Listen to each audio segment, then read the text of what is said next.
Welcome to Speak Sex. I am your host, Eurydice. I am a Greek from the island of Lesbos. And that's my first intro into thinking, speaking, and writing about sex. Because I was born a lesbian, but I was like 0, 1, 2 years old. And yet identified as one by reason of, where I was born, toponym. So very early on, I realized the power of words that are sex-related, even if it's accidentally sex-related, to create all of these emotional responses in us, and powerful identity, including the usual, right, shame, fear of judgment, and all of that. So this project started in part as a celebration of Me Too, which for the first time, like in written history, has given women the right to verbal consent, unequivocally. And with that came kind of like my drive, desire to just kind of urge us all to take it a step further and keep talking about what happens after we give consent. So the idea is that we can redefine our consciousness, at least our sexual consciousness, through, articulation, or a new articulation of what we feel, do, desire sexually. And in part, the podcast works as kind of like an example. So it's informative, it's fun, sometimes it's wild, but most of all, it's a way for people to like hear things said, freely, as freely as possible and honestly, and kind of like through that, practice it for themselves. Because the more you hear it, the more comfortable you feel, and the more you understand that, it doesn't make the sex too real, but in fact, it's just words, and they make the sex more comfortable, right? But that's like a major transition for us to make, because for most of us, even now in the 21st century, it's like easier to have sex than talk about it. So anyway, today's episode is dedicated to a show coming up here in Miami Beach at WIM, which is the World Erotic Art Museum, down on Washington in Miami Beach. And the show is called Sex Magick, Masquerade. It will be held, you want to tell us? Because I'm taking a while to see when. Yeah, sure. So it'll be on October 18th at 8 p.m. Yeah, 8 p.m. to 10:30 p.m. Yeah, I found it at 1205 Washington Ave at, again, the World Erotic Art Museum. And so the organizer just spoke to us is Alessandra Calderin, who is also known by her Insta handle, Bone Seed, is an intuition cultivator, energy mistress, word seamstress, holistic educator, yogi, I'm adding, Sex Magick impresario, and personality archaeologist, which I don't know what it means, but she'll tell us. Sure. Okay. So like you, I have recently especially been really interested in the power of words and choosing words that really, instead of just being like, I teach yoga and I do coaching, like, what does that really mean? And so that's what all of those phrases mean. Like, I help folks dig into, like, past the recesses of their personality. I help folks cultivate an intuitive practice, use the correct words that actually identify the internal world with the external world, and then work with that on a level that is earthly, that is with the body, holistic, which moves into the sexual realm.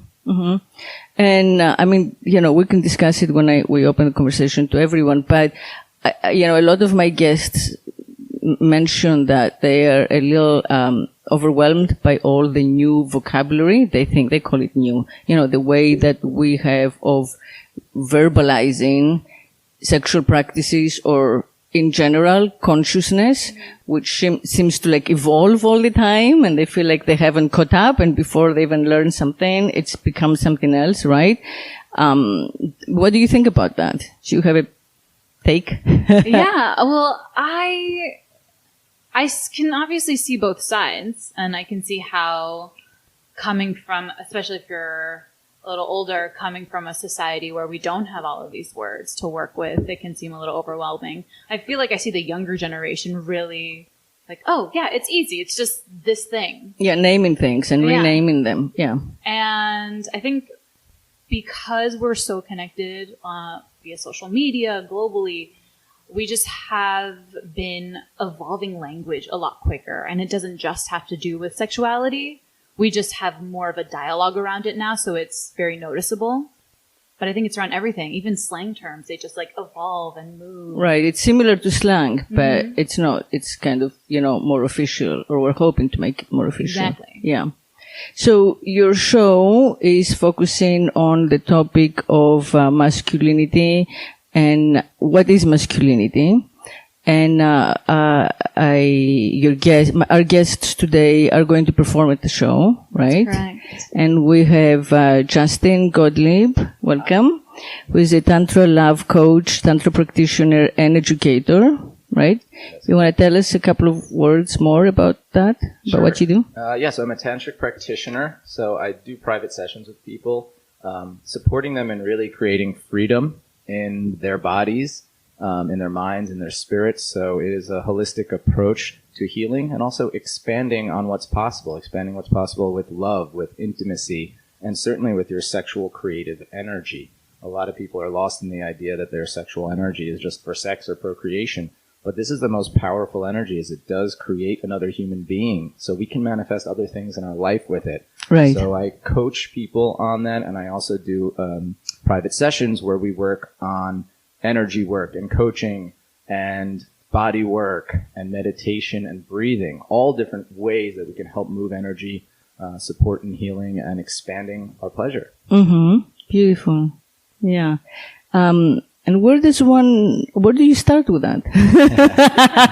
Well, it's funny because I for the majority of my life, I was kind of like most typical guys. I was at a Big Ten university. I was in a fraternity. I moved to Manhattan and went into finance and was just kind of buried in the corporate world. And I started to just feel like there was more for me. There was something else. And I was always very drawn to sexuality, but I was taught, like most men, about sexuality through pornography, through the sensationalized media and things like that. So I didn't really know what to do with it, but I was always interested in the conscious side of it and what was available in another realm.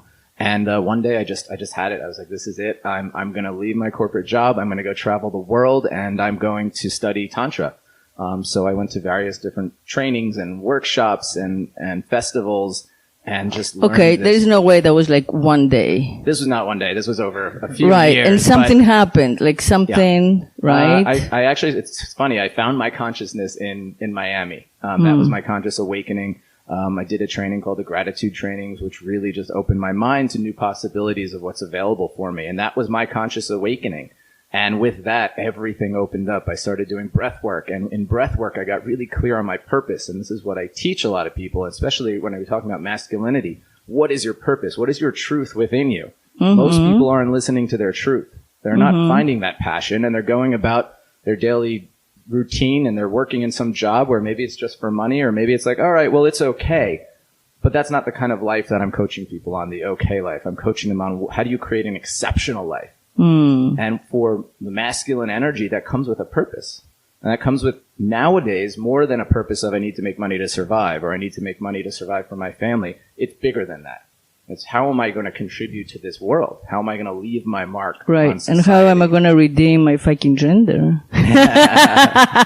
So like, I'm not part of the patriarchy, right? So Well, we can all together kind of like change things around. You mentioned me too, and what Yeah. I strive to do is help men deal with that. Like, well, okay, we get it. We don't want to be a part of that abuse. Right. We don't want to be a part of that. But now, how do we treat Get women? laid. Well, Yeah. Put in those Right. terms, absolutely. Yeah. How do we Yeah. still get laid and not hurt someone? How do we Right. And talk not to get someone and not like upset sued them? or what? Yeah. Exactly. So I'm helping men be conscious in their Navigate. sexuality and navigate this very, very complex world. Like there's no other way to say it. It's very complex. Yeah. Especially for a man in Yeah. today's world. And most of the men that Yeah. I work with are coming to me and they're saying, help me. And Yeah. most of the women that I'm working with are saying, please teach men what you're doing here. We need men to know this.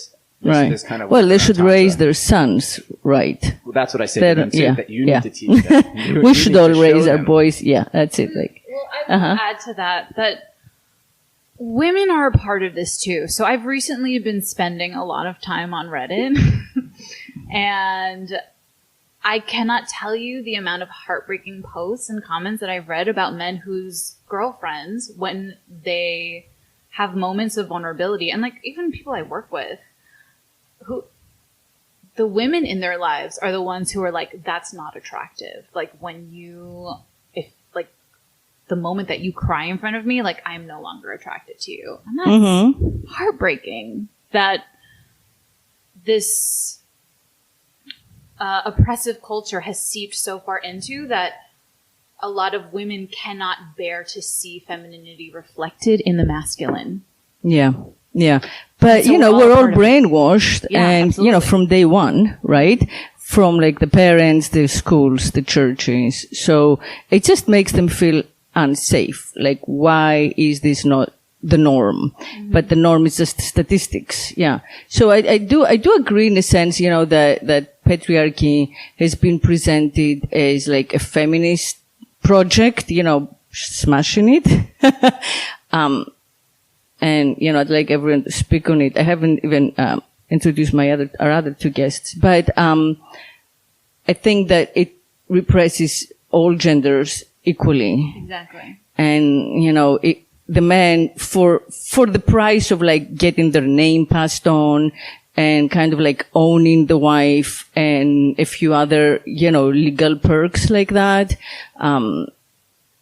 give up so much, individuality and freedom. Like, I mean, it's just incalculable. It's, crying or being emotional is like a very little example of it. But, I can think of a million things. Like they can't wear a skirt, they can't wear makeup, they can't, whatever, be bi so simply as like a woman can, right? Because it's not so acceptable. They are supposed to be the provider. They're supposed to know how to like please a woman just because they have a penis.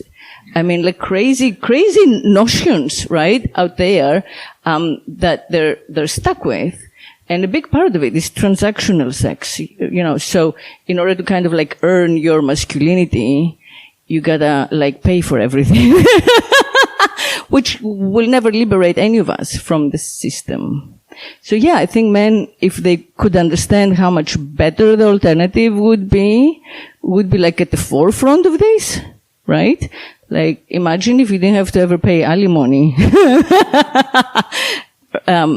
But it hasn't been made quite clear. Anyway, let me move on for a second so we can open the conversation to everyone. So our next guest is Lynn Everard. He's a poet and author. His book, How Speaking Your Truth Could Save Your Life and How It Saved Mine, it has come out. And he will also perform at the show. Welcome, Lynn. Thank you. Thank you very much. It's a pleasure to be here. One of the things that's important to me about speaking our truth, and Justin referred to it even in the work that he's doing, is that as men, many of us grow up not knowing how to express ourselves and express our desires. And for many men, that turns us into the, quote, nice guy, right? But the nice guy is not a nice guy at all. The nice guy is someone who has a sexual desire just like every other man. He just doesn't know how to express it, just doesn't feel free to express it. So he has to plan and manipulate and hope that he's going to get somewhere, all while making the woman he's with thinking that he just wants to be friends and he just wants to care about her. And it's a challenge to go from being that nice guy to being the real guy, to owning your desire and not shying away from it. And I think as we bring that into our discussion in our world, things are going to start to open up there as well. Yeah, I hear what you're saying. Yeah. And another thing that a lot of those nice men do is like they kill themselves and work very hard and make money because then if they are like really wealthy, they feel that it'll be easier to get the girls that otherwise they're too nice to really, be direct with. Right. One of the things that I've learned is that you really can't earn anything in life. The belief that you have to earn something comes from a belief in your own lack of self-worth. That if you think there's a way to earn something, then you're coming out of this old paradigm. That men have been, boiling in that pot for hundreds of years. Oh yeah, for sure. Right. Yeah, agreed. Okay, and our fourth guest is Alan Epstein. He's a spoken word poet and DJ, resident DJ, right? I do not sit at the furniture here in Miami Beach. Thank you. And thank you for having me here. Yeah, my pleasure. First thing I want to say about masculinity is that an idea is all it is. Closer. It's just an idea. What masculinity is a word, right? And then we have a definition behind the word. And then the question is, what does it really mean? And it can mean something different to every person.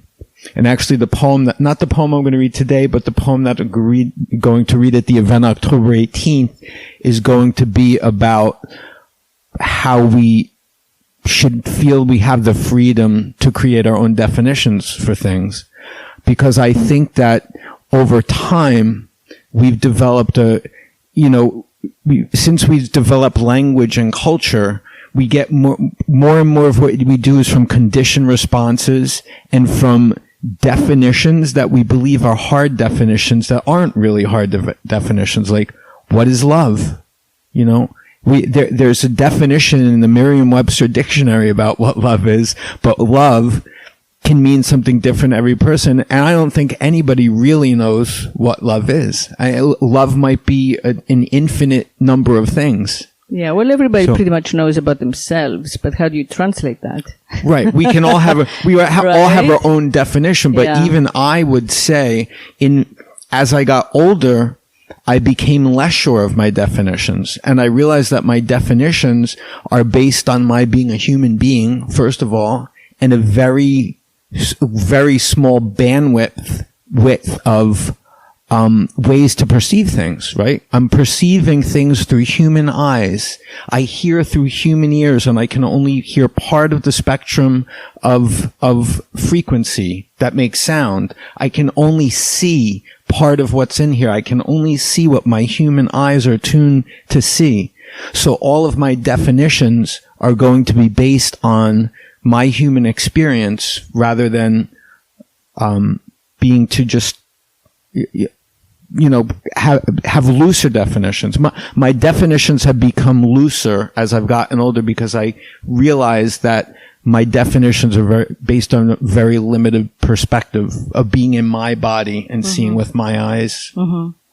Yeah, well, I mean, I don't know about you, but I at least, and I think Alessandro, who I know a little better, feel things more than whatever you mentioned. So how do you translate the things that you pick up on, that you feel, that we don't really have the language for? Because the language is like created for the lowest common denominator, right? So we have a word love, which could mean a million things, but like we feel all kinds of nuances. We just can't quite pass it around easily. I think part of my philosophy and anything that's going to enter any conversation is the idea of self-realization. So in order to realize anything, right, first we have to realize what we are.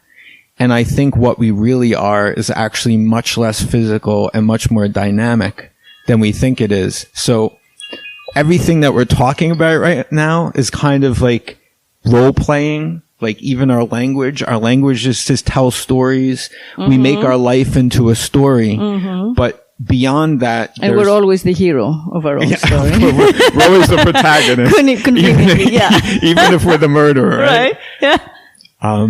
But I think that what we are at our core is way beyond anything that we could ever define with the human mind. So I relate to that a lot because I feel like a lot of the time when I feel something, I have to spend so much time translating it. So like communicating during sex or like when you're having an emotional conversation with a partner, I feel like we have a lot of pressure to just say something when really it's like, okay, but what is this feeling actually? Right. there's a lot of stuff that's ineffable. Like it's experiential only, and there's no way you could ever translate it to somebody else. You can give them an idea, but you never give them the whole experience. They have to experience it themselves. I mean, we can barely understand ourselves, and then we're supposed to try to understand the complexity of the other enough to put it in words that they would have any, like shared understanding of. So yeah, it gets wild. You mentioned something about we're all the hero in our own story. Yeah. Actually, for many years of my life as a product of incest, I actually believed that I'd ruined my mother's life. I was not the hero in my story. And it was when I started working with a life coach that I started realizing that it was a story, because all of our stories are made up. We just look at our experience. We don't know what they're all neutral, but we make up stories about them. So I figured with the coaching I got that if I was going to make up a story, why not have a good one? So I changed my story. Instead of believing that I had ruined my mother's life, I believe my new story was that by me growing inside of her, my father stopped abusing her, and that eventually that all of that left, and she was finally left to be alone and not be abused by him on who knows how often that took place. And the more people I talk to, some of the work I do is help people discover their stories. Most of us make up stories so quickly we're not aware of it. The lowest functioning human being has 10,000 unique thoughts a day. And every one of those thoughts is the raw material for a story. Most of those stories are negative. I mean, how many people do you know who have said, I just came back from my psychotherapist, and the reason I went was because my life was so damn good, I just couldn't stand it. I don't think they're negative. No. I disagree there a lot. I think you're always the fucking hero, and it's someone else's fault. And yes, you may feel badly, and you may feel negatively, and you may think that, but it's always the world or whoever against you. Like for you, it was like, well, why me? Why am I the product of incest? Why is my father such an asshole pig? Whatever. This stuff. So you're still the hero. Like you're still, by hero, I don't mean like, the success story. I mean like the center, right? Because there is the I, and the I tries to make things good for us and not hurt us. So that's how we come up with these stories. Yeah? I do a lot of Justin? the work that Lynn's talking about is helping people clear stories and clear indoctrination, because so many of us are living our lives based on what our parents told us we should be doing, or our religion, or our culture. And that's all fine if that story serves you. But a lot of times people haven't even thought of that. Does this story serve me? Does it make sense that I'd wait to have sex until I'm married? For some people it does, and I honor and respect that. For other people it doesn't. But I like to bring consciousness to all of this. Right, that's beautiful. How Yeah, we're living. Yeah, and they probably don't serve us. Well, I mean, I don't know. You're the professional. What are the odds? How often do they actually serve us? This stuff that we were raised with. It depends. People that come to me are generally coming because there's something not working, or Right, they want to get to right. a new level of their life. Right, So we right. evaluate all the different situations, Right. the stories, the events, and we talk about it. And then once we bring consciousness to it, they can make a new choice. Right. Once we clear off Yeah. some of the trauma and the pain and Right. the seeing red, we clear Yeah. that off, and now there's this beautiful space Right. for creation. Right.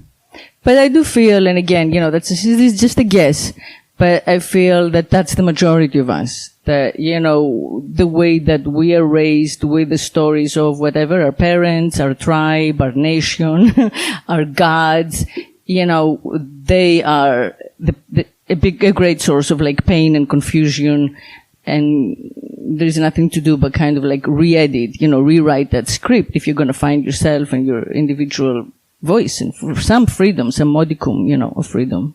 So interestingly enough, when I was in middle school, I went to Catholic school. Of course. Yes, I did. Like everyone in our field has gone to Catholic school. Yeah. I have There you an go. ex who calls it a shared trauma. That's right. When I was in middle school, I became very agnostic and was like very anti-religion, hated it all, was like very angry about it, had like a really skeptical, nihilistic phase. And then eventually through my yoga practice and through working with the archetypes of tarot, that really healed that relationship for me.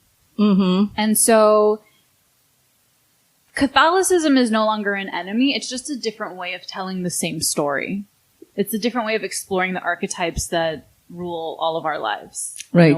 Yeah. And so I think, bringing it back to this idea of masculinity, we have these archetypes and ideas, and then when we have bad experiences with them, like I had a lot of really bad experiences with men in my teens and early 20s, I projected that onto this idea of masculinity and on men, when really it has nothing to do with the general, it has to do with the specific. And so when we're able to heal those relationships, we're able to self-actualize, self-realize, and understand our role in it as well.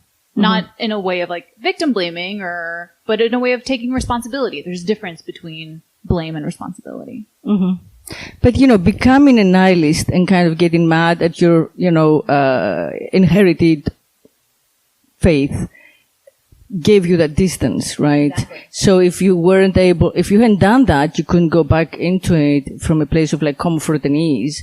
Because then now, having been able to like divorce first and then like, let's say remarry, you can pick and choose, right? You understand like how much of it, you love and find comfort in and what you don't. It's not like, so it's no longer like that heaviness of, this is the way. There is no other way. Yeah, the anger phase is essential. Right. The anger, exactly. Yeah, agreed. Yeah. For men also. Yeah. Oh, I wanted to say something related to what Alessandra said about Catholicism or any particular religion just being another way to look at it. And I think that that ties very well into our discussion about masculinity, because I think that's what's happening with religion now, are that people are realizing not only are Catholicism and Judaism and Islam and all these are different ways of looking at the same thing, but there are infinite ways of looking at the same thing. And people are now starting, like I started years ago creating my own definitions. I was raised Jewish. I was bar mitzvahed, all that. But I don't really subscribe to the religious, doctrine of Judaism anymore. And I discovered all of these other things that started working for me. And I kind of made my own patchwork of everything and created my own, like, spirituality, my own religion for myself, if you want to call it religion. Right. I think more and more people are doing that. They're leaving religion and moving to spirituality because people are making their own choice now because they're realizing that the indoctrination wasn't supporting them. So now it's all about, well, what's my idea of God? Right. What is my idea of spirituality? What is consciousness? What is enlightenment? And kind of like we're talking about definitions, people are creating their own definitions and they're loving it because there's freedom in that rather than you're in this box of being Jewish. You're in this box of whatever it is. And if you are, then you need to follow all these rules. Right. So people are just saying, screw that and let's create what's going to work for me in my life. And it's a beautiful thing. This is a revolution that we're having in today's world. And it's really beautiful. Agreed. And that is the beauty of America. In this era of like Trump presidency, we do have to remember that's just like what's in the news, but actually, around us, there is a great, churning toward the positive in this Aquarian age. Yeah. So I want to ask everyone, it's a two-part question. What do you think masculinity is nowadays in general? And what do you think, and what is masculinity for you? How does it differ for you, if it does? I think it's a definition that's kind of been changing quite a bit. I used to think masculinity was being the man, the machismo idea of like being the provider and taking care of things and getting to an end goal and an end result. And now with this patriarchal switch over to the matriarchy, I'm seeing that it's more about holding space. It's more about bearing witness to the feminine. And it's a really big change in a very short amount of time, which is why, like I said, a lot of men are coming to me and others for coaching to getting an understanding. But I always see masculinity as more of the structure that holds the feminine energy. So whether you're a man or a woman or identify as either or neither, you have a masculine energy, you have a feminine energy. And in Tantra, one of the definitions of Tantra is weaving. And it's about weaving that energy, those polarities together. And they're not polar opposites. They're actually complementary. So within you, what does that feminine flow and emotion look like when the masculine holds it safely? All right. If you think of it as the feminine energy is the river and the masculine energy is the banks of the river, it creates this form and it allows you to function. Because you really couldn't function only in feminine energy. You really couldn't function only in masculine energy. We see that come out as disease in people. Yeah, true.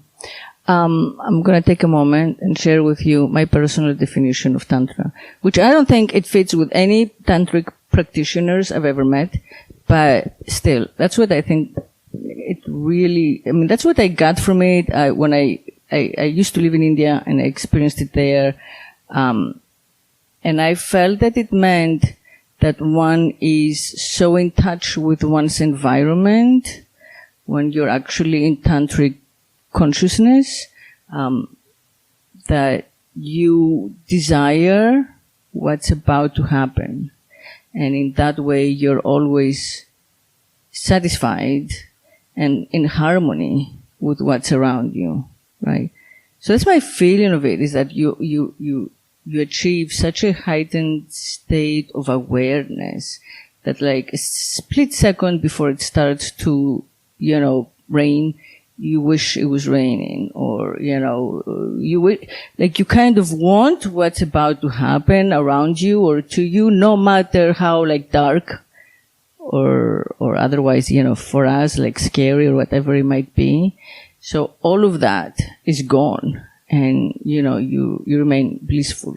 So like at the beginning steps of that, you have that harmony within yourself, which I guess would be the first step before you harmonize with everything around you. Yeah, I mean, and I'm paraphrasing, but Osho defined it as Tantra as an acceptance of all within you, everything, including sexuality, which so many other disciplines do not accept or put shame and guilt on.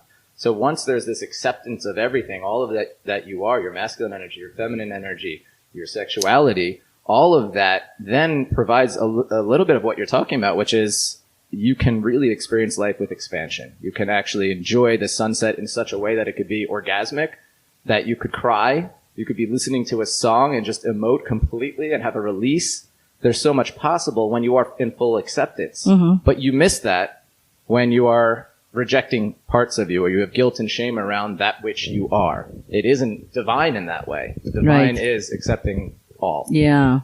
And what percentage would you say, like a complete guess, of men out there are becoming more aware? Would like your consultation? The problem is there's a good amount that probably deep down want to, but there's still so many blockages that they're not going to get the help. I mean, don't forget, like being a man, there's so much around it about, knowing how to be good in bed, knowing how to please a woman. I'm the alpha male. I walk into the room. I could talk to any woman, et cetera, et cetera.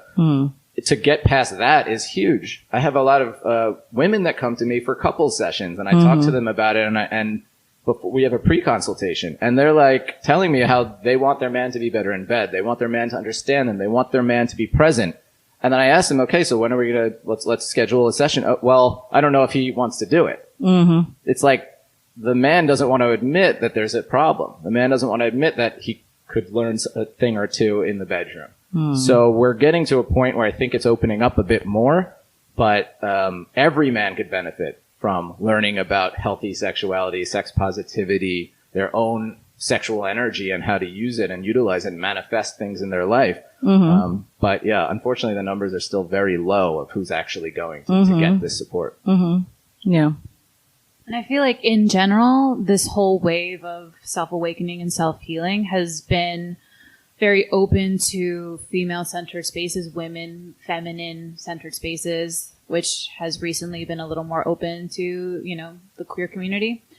But what I want to work on, and what I think a lot of folks are trying to work on, is making these spaces more accessible to men. Like what is the kind of language that makes this more accessible? What is the kind of atmosphere that we're creating? Like, when I teach yoga, I tend to, more than most other folks, attract men because of the way that I teach, because it's a more balanced way of teaching.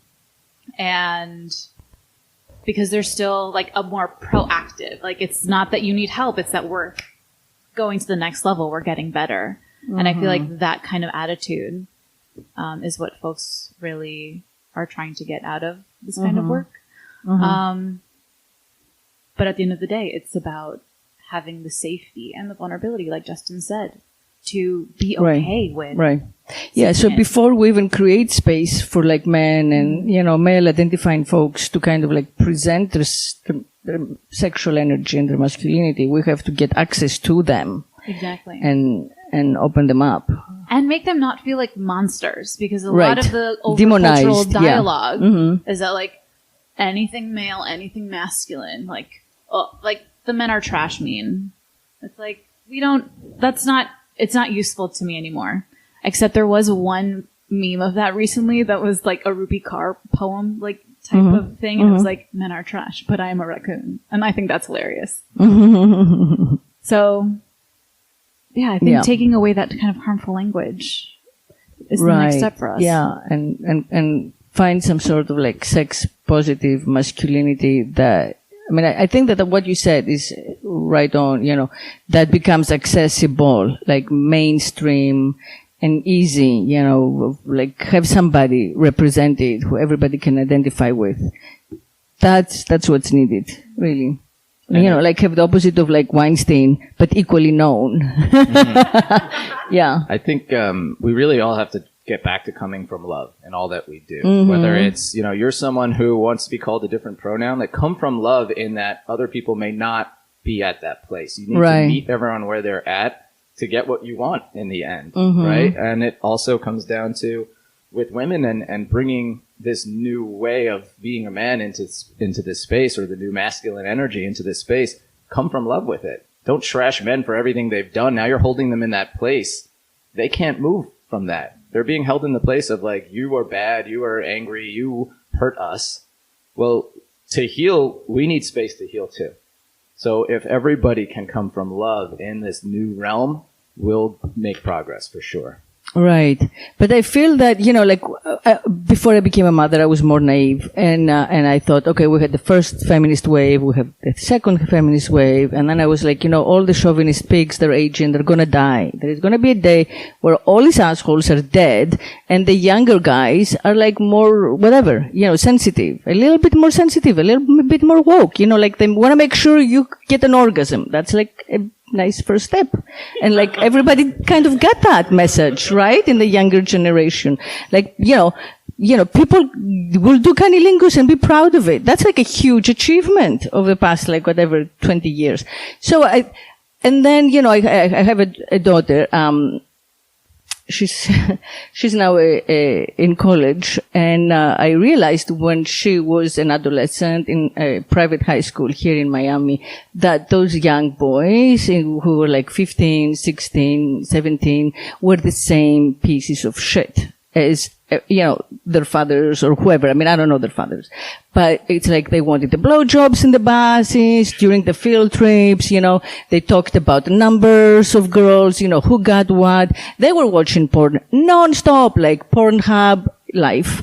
And they were not capable of, they would try to get girlfriends, but zero sensitivity, like zero communication, It was so rare to find a boy who was the way that like the feminist, guys that I had been dating 15 or 10 or 8 or 5 years before. These young kids were not like that. That we were back to like zero. It felt to me. I don't know.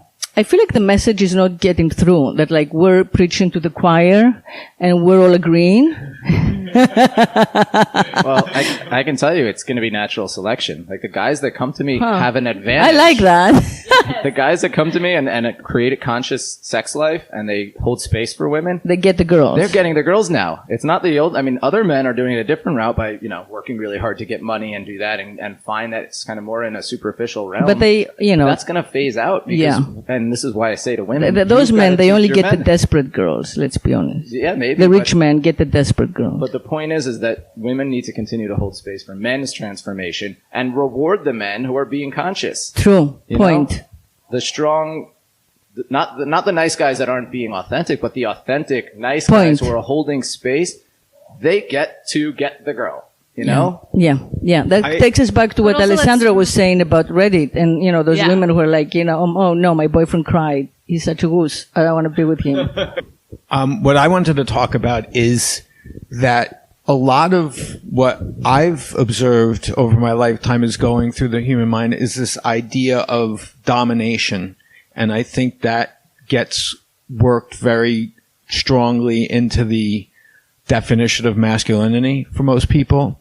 But I don't think it's a purely masculine thing.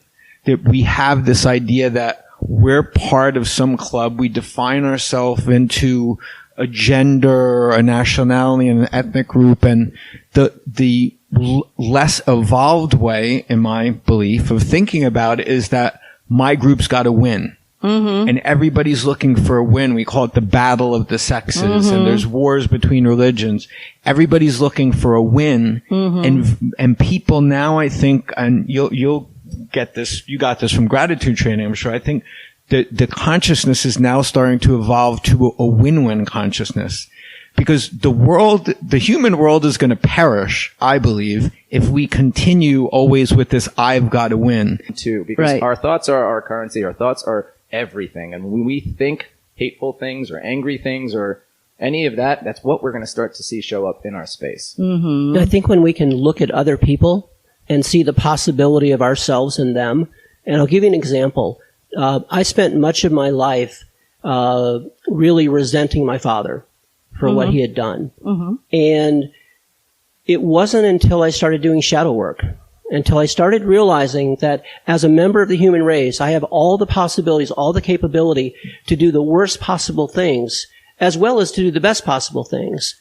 And when I started to understand that somewhere within me as a human being, I had the capability to do what he did, that was when I was actually able to forgive him. Mm-hmm. I forgave him this past February, 50 years after he died. Wow. I carried it that long in my life. Wow. And I believe that I was better than he was because I didn't do what he did.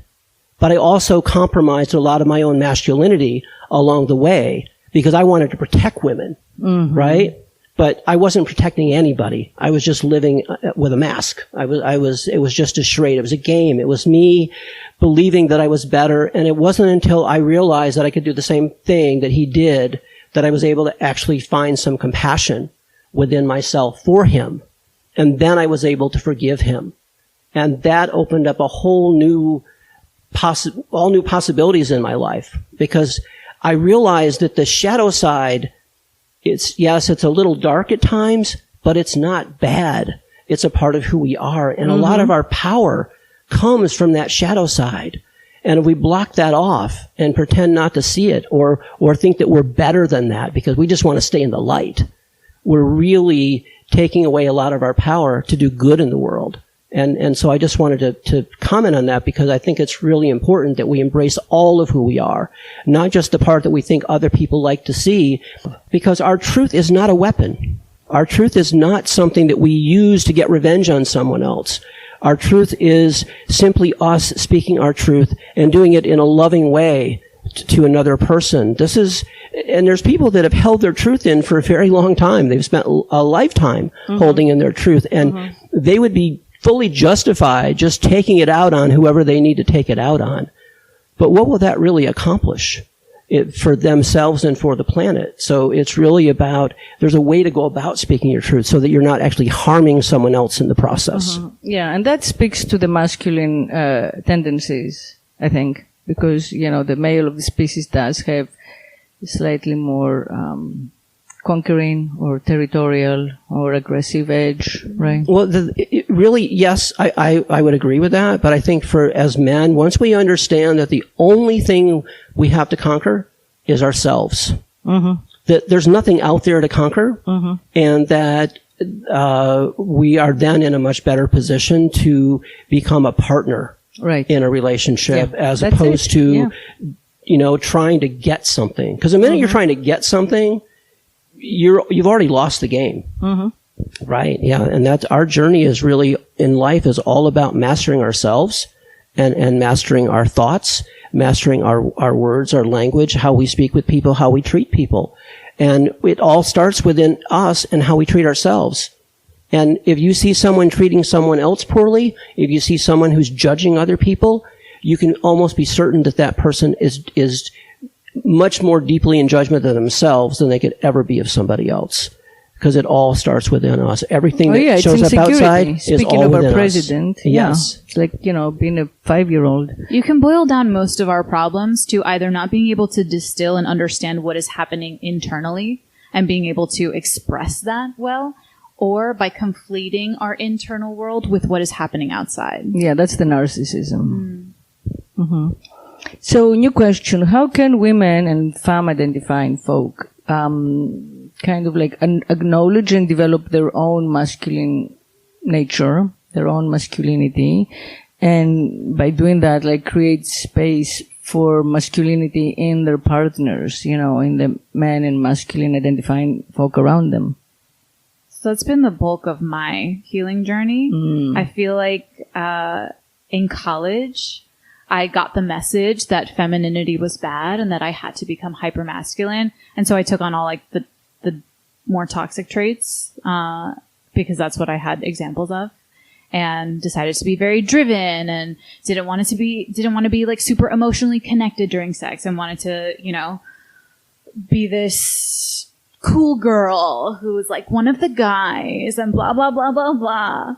And when I was able to... Well, you were trying to like get more power within the existing power structure that, you were perceiving out there. Exactly. Yeah. Once I was able to recognize that for the energy and life force sucking thing that it was, I was able to come to terms with my own femininity and then start to develop a healthier relationship with my own masculinity. And that, I think, in my experience, healing my relationship to my feminine and not seeing it as a defect has been crucial in allowing me to see that in my partner, in my male partners or my more masculine partners, and give them that space. Like, because I do not hate it in myself, I do not hate it in them. How do you do that sexually? I spent like my early 20s kind of being into BDSM and playing on the more submissive side. And once I was able to see that as not weakness, then now I feel more comfortable playing both roles. Does that make sense? No. I would expect the opposite. I would expect that when you were in college and you were trying to like be, more butch and in charge, that's when you would be identifying more with like a dominant. No, exactly. And then as you discover, that's what you're saying. Yeah. Oh, I misunderstood. So then, okay. But then, so I didn't really play with BDSM then. It was after that that I started playing with submission and finding the power in that. Yeah. And now I feel so more that allowed integrated. you to kind of revisit your femininity, right? Interesting. Yeah, that makes sense to me. That makes sense because it's like so clearly delineated and defined, and because it's like both safe have power. space, and both have power. So then you can go into the submission, so to speak, without feeling all the extra stuff that we like pick up in culture in general. Yeah. It's a ritual way. I mean, it's a sexually ritual way to reclaim, these social roles that were so confused and screwed up for us, when we were raised within the system. Yeah, when I work with women who are, or even men who are very much in their feminine, they're really desiring something more from their sexuality, their sexual energy. I work with them on talking about boundaries and desires, because it usually means there needs to be a little more structure, a little more form to what they have going on in their life. And the whole femininity in sexuality is this beautiful flow, and it could just be bursting out everywhere. And without some sort of structure, which very much can come in boundaries and also voicing your desires, it can get really messy and it could be out of control. So I don't know what you're talking about. We need an example. So, for example, a woman, let's just say a woman or a very feminine identifying person, they typically may be in this flow of sexuality. They're the ones that I would imagine just like bursting out in all right, so let's say she's like squirting or she's coming for the 10th time, and you're saying the guy has to say like enough is enough? No, the guy doesn't have to do anything. Okay. I'm talking about her coming in to create, because it doesn't help a lot when someone from the outside is telling you how to run your own energy. So that's her masculine energy? It's her coming into her own masculine and creating boundaries and creating and voicing desires so that there's a structure around this sexual realm. This is the play that can happen with the masculine and the feminine within one person. Oh, within one person. Within one person. So if you create safe and healthy boundaries for yourself and you voice them, and if you have desires and you voice them to partners, to whoever, you create freedom. Yeah, you now feel safe to explore that full feminine energy in all its glory. Right? You know, unless you've picked the psycho, but you know, hopefully those are the odds we live with. That's a whole other coaching session on that. But in the end, it's a little bit more about adding structure to this divine feminine flow. And when you look at it as two different partners, it's the same thing. I mean, a lot of men tend to be so much in their masculine, they're in their head, they're trying to reach some sort of goal. Well, what I'm coaching them to bring some feminine energy in is to be present. Just be present to your partner. Be present to your own sexual energy and let that flow. Experience whatever you're experiencing. Let it come up. Because there's so much in the structure. There's so much in this masculine. I must do this. I need to get there. I need to check the boxes. What are the boxes that they need to check? Men are usually checking boxes of how do I please her? You know, how do I last longer? How do I be harder? How do I create a better sexual experience for her? Or other times it's how do I get mine? Right? So it's this goal-oriented, very much step-by-step situation where a lot of women are feeling like their partner's not even there. Right? This partner's not even there for me. They're just creating this whole structure like... Because like he has a goal and he's kind of like so devoted to like what he thinks he should be doing. Exactly. He's not and he's usually paying attention to the details. All she wants is him to be present, right? To be there, to look into her eyes, to slowly move through this dance. Yeah, slowing down is a good advice there. So would you say that the men find it helpful to flow more? Because you use the words flow for the woman and messy, interestingly. That's when when it's out of control. Right, out of control. Without the masculine energy to keep it in check. Keep it in check. Interesting. So we don't like out of control. It's not that we don't like it, but if you are just fully in feminine energy and you have zero masculine energy, that's the emotional outburst that you see. That's the people that are just constantly crying and they can't keep it together in certain containers. So I understand. So we're not just talking about sex. We're talking about the whole... everything. Everything. But in the sexual realm, it could also get out of control, right? Someone in their masculine is with someone just fully in their feminine. It's like, whoa, like, I don't know what to do with this. So sometimes they just step back and they just witness. And that's part of what masculine energy is. It's a witness to the consciousness and to the flow of feminine energy. Interesting. Would you say it's safe to say that someone who is fully absorbed by feminine energy is just fully lost in the sauce? I think that's definitely a way to put it. It's like when in any moment you could ask them how they're feeling and they're just completely different. One moment they're sad, one moment they're happy, one moment whatever. And that's okay to have that. And a partner who's in their masculine should identify that and just be there and be like, how can I support you? Or just be there to be like, I've got you. That's it. Not like, why do you feel this way? And what is this? Why are you acting like that? And whatever. That's what really pisses off that divine feminine energy. So to be there just to hold space is super important. But then again, you can't just always be in feminine flow. You cannot always just be in that feminine energy. You will not put your day together. You will not get from point A to point B. Interesting. Well, you will not put your day together. Every emotion is valid. Every emotion is created to be experienced. But there's a difference between being in your emotion and then making decisions from that emotion. And I think that's one of the places the masculine comes in, is that we can experience emotion as well, but typically we don't make important decisions from our emotions. We experience our emotions, but then we look at the logic of it, and then we may make decisions from that place. Whereas if you're making decisions, you can make a lot of bad decisions when you're deep, deep within your emotions. And so it's just a balancing out of the two. Yeah. Well, as Alan was saying, I'm sorry, 1 second, good, bad, emotions, logic, they're all extremely, relevant and, a little ambiguous, but go ahead. I was going to say that emotions can also get tangled, right? Like, I think something adjacent to what you just said is that feelings aren't facts. If you say something to me and it elicits a feeling in the present moment, that could be tied to what you just said, but it could be tied to something that happened to me 10 years ago. And like that phrasing brings it up for me.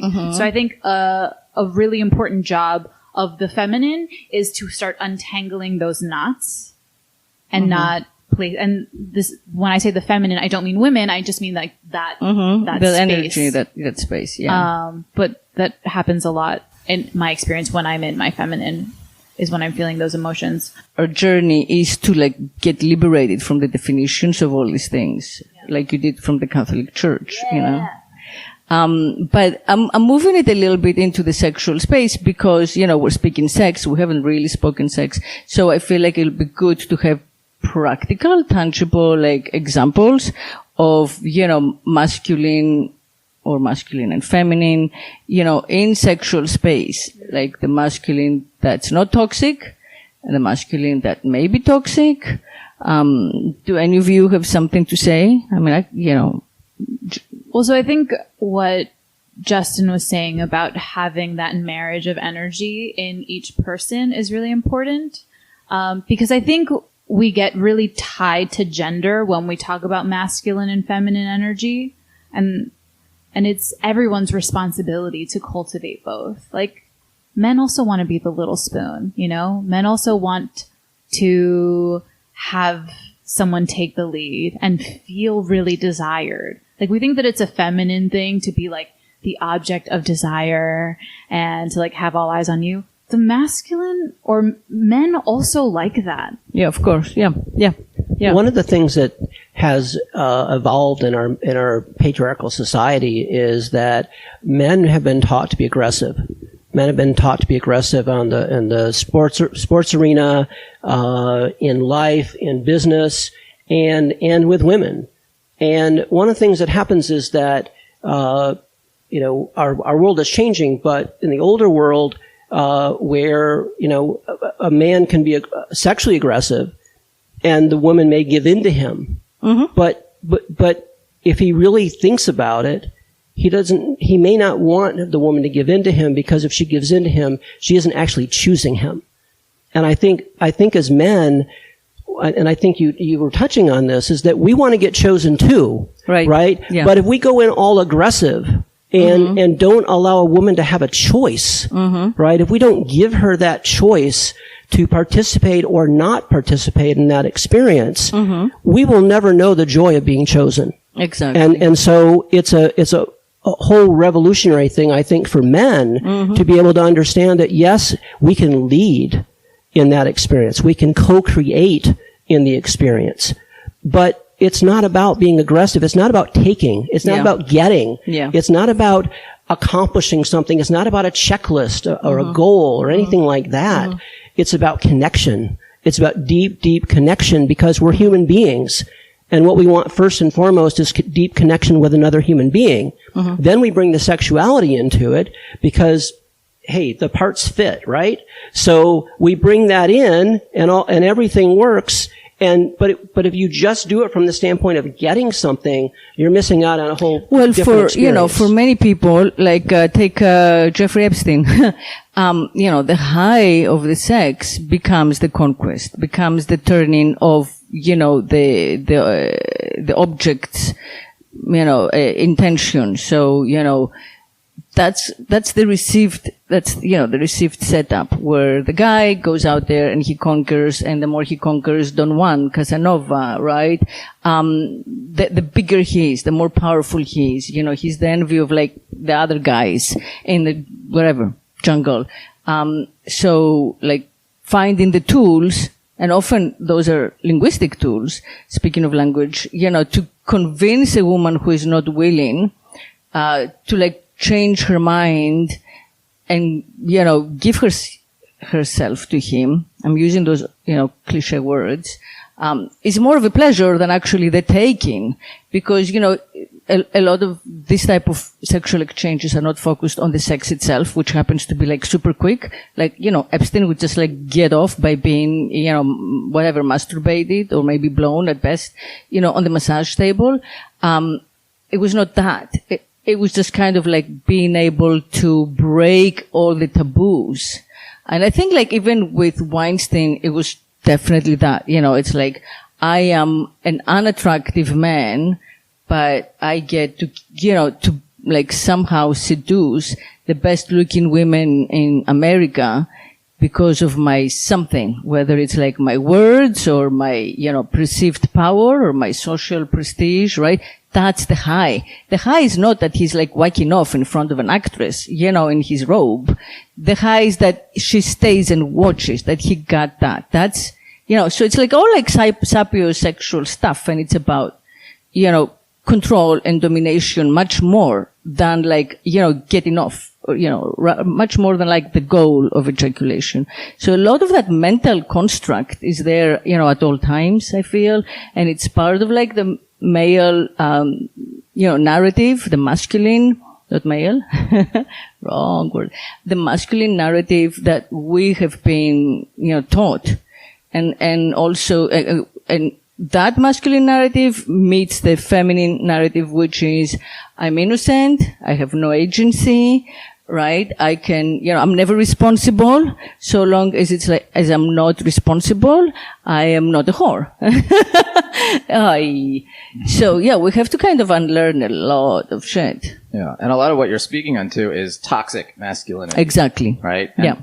And toxic femininity. And toxic femininity, yeah. But when we're talking about masculinity, this toxic way is, so masculine energy is a penetrative energy. Mm-hmm. But we've taken penetrative and made it into conquering, aggression, mm-hmm. taking, mm-hmm. raping. Mm-hmm. That is not healthy masculinity. Healthy masculinity is a penetrative energy, and you don't have to have a penis to be penetrative in the bedroom, right? Mm-hmm. There's a lot of different ways. I've been with women who, they took the lead, their touch was firm, their words were stern, and I knew the role had just shifted. I'm typically in my masculine, and wow, what a beautiful thing to be able to let go and surrender and have her take on this masculine energy. And it's erotic and it's exciting and it is still a dance. Mm-hmm. And sometimes it takes some getting used to if you're typically in your masculine energy in the bedroom, or you're typically in your mm-hmm. feminine energy, to switch roles. So I encourage my clients to do that, completely mm-hmm. switch roles. And one of you who's more in the masculine, take on the feminine energy completely in the bedroom. And it's beautiful to try it out. And then you start to see like, wow, I didn't realize my partner really enjoyed this aspect of feminine energy, for example. Mm-hmm. Do you find that it's not about performance, that it's not about getting to any goal? So it doesn't matter. Like, for example, if a man is soft, that's great. You know how many amazing things you can do with a soft penis? Right. You know, and I teach a lot of the women about this. Yeah. You can have a lot of joy and pleasure in it. And then once you also take off that pressure of like, you need to perform and you need to be hard, there's a beautiful play that you can have in the bedroom. Mm-hmm. Yeah. Take it back into the BDSM world just because it's a really easy, like, it is. Like exaggeration of that duality. Mm-hmm. Like talking about masculine energy as a penetrative energy that is not necessarily conquering. Like there are a lot of fake doms out there. Okay. Like these guys who are like, yeah, I want to be dominant, but they don't know the first thing of what it means to have that kind of penetrative energy. They just want to tell you what to do and think like that's enough.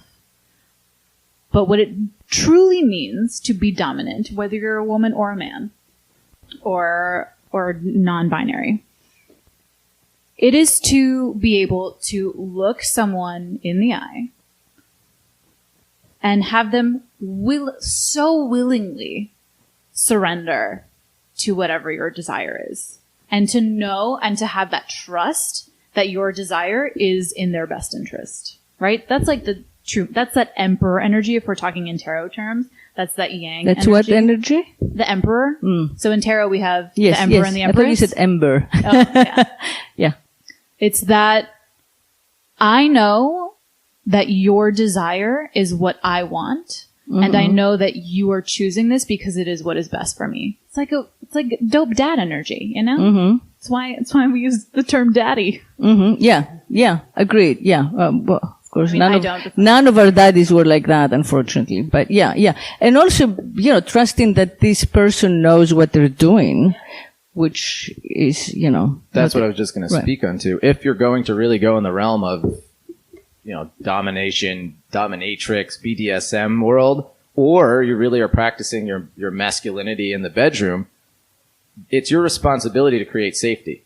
Because that feminine energy, no matter who you're with, is not going to work with this if you didn't create a safe space for them. They know that, well, yes, you're in your masculine, you're doing this penetrative thing, and I feel safe, and I know that my boundaries will be respected.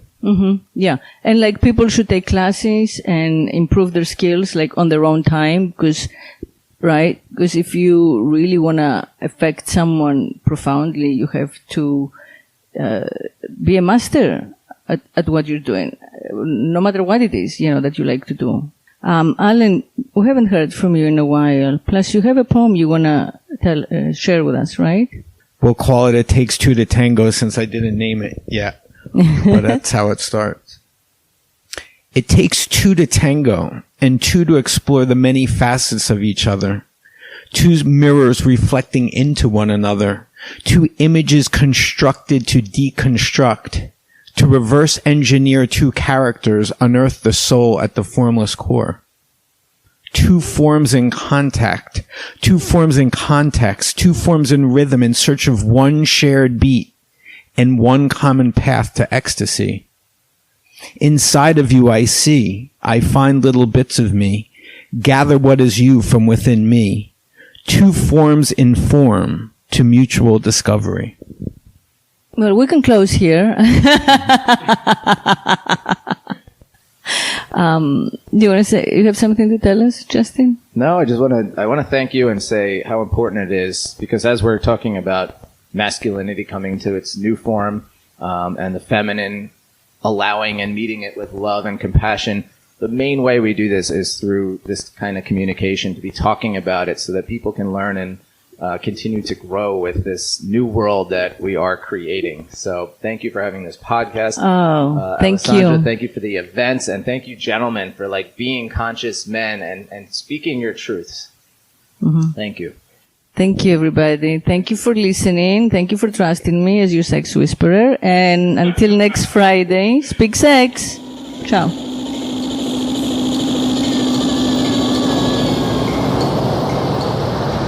If I could make love incessantly, I would be God.